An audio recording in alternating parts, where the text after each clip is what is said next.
يا أيها الناس اعبدوا ربكم الذي خلقكم والذين من قبلكم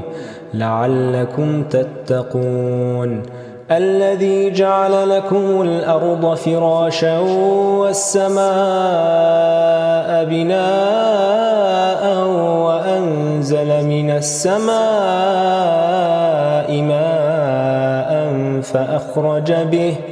فأخرج به من الثمرات رزقا لكم فلا تجعلوا لله أندادا وأنتم تعلمون وإن كنتم في ريب مما نزلنا على عبدنا فأتوا بسورة من